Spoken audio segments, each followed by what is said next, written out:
Anong ginagawa mo, Brad? Ah, ginagawa mo dyan?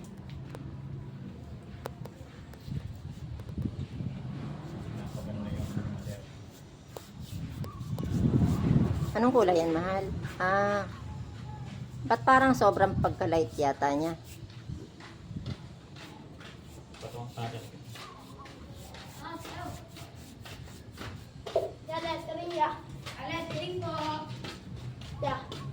Hindi, be. May pangalan na, be. Dito lang kayo nakatira sa tabi-tabi? Opo. Ano to, alam ba ng parents nyo?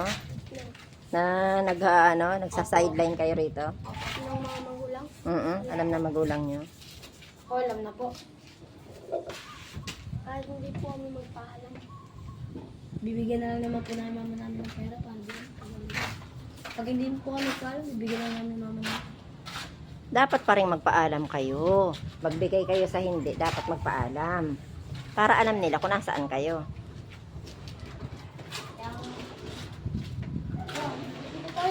Boysen yan, di ba ya? Boysen. Pasok na rito po. Pasok na po. Boysen yan.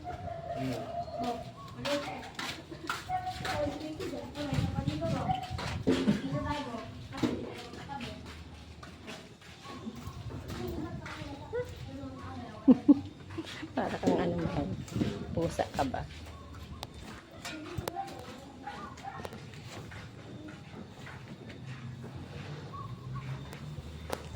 Ang ganda ng langit to. Buti na lang hindi maulan ngayon. Sana wag umulan mamaya. Medyo makulimlim naman ang konti. Konti lang. Pero mabuti nga hindi masyado mainit, no? Yan, ganyan. Dapat kanina ka pa nag-hood. Joel Hood. Hindi Robin Hood, mahal. Joel Hood. Ano yan?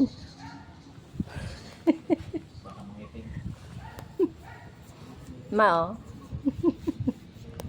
Arte-arte ni Joella. Baka mangitim. Bakit yun ang sinuot mo? Parang pink.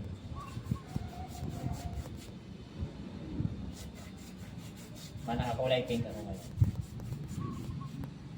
Alam na this. What do you mean? Bading ka? Sabi ko na eh. Ang konting pintura pagkasyahin.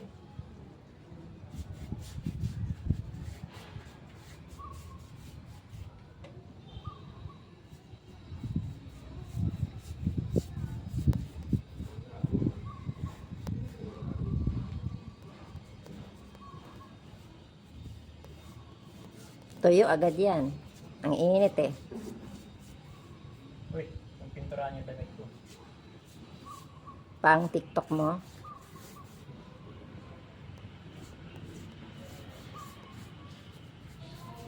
Bumata si Efren, no? Efren, bumata Reyes. Ang init. Magpayong ka. Payungan kita. Huwag na.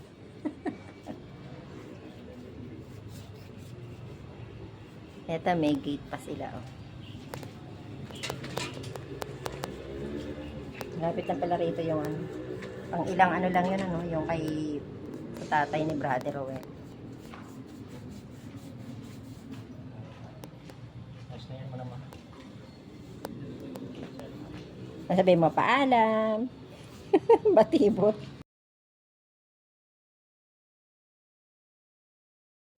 Kanya-kanyang direksyon. Kanina, pareho yan nakatayo kandila na yan. Katayo ng tuwid. Nakatuwid ang tayo. Ngayon, tagilid na siya. Kanya-kanya silang direksyon. Yung isa pa ganito. Yung isa papunta na doon.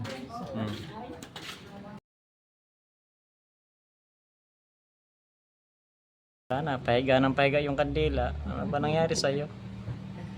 Napagod siya katatayo. Napagod ka.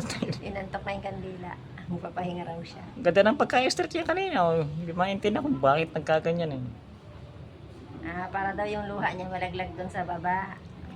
Yun pala yung purpose niya, mahali. Ayan, laglag sa baba.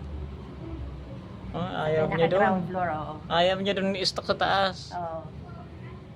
Nalaglag sa pinaka-ground floor yung ano niya. Luha ng kandila. Ang galing ano. Yung mga klase dito kandila na to, mahihain. Masyado malambot. Malambot. I-release mo nga yan.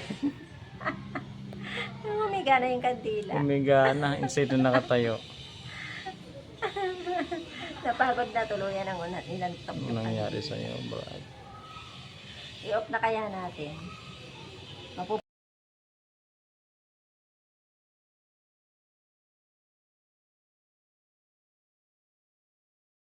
Ayun, nakahiga na sa, ayun o. Nakahilis na. Yung isa na naman, yung nauna nakahiga na. Yung pangalawa, ayan na naman siya. Sumunod sa inggit. Ano pa nangyayari sa mga kandila na to? Ano meron sa mga kandila? Ano bang meron dyan? Ayun o.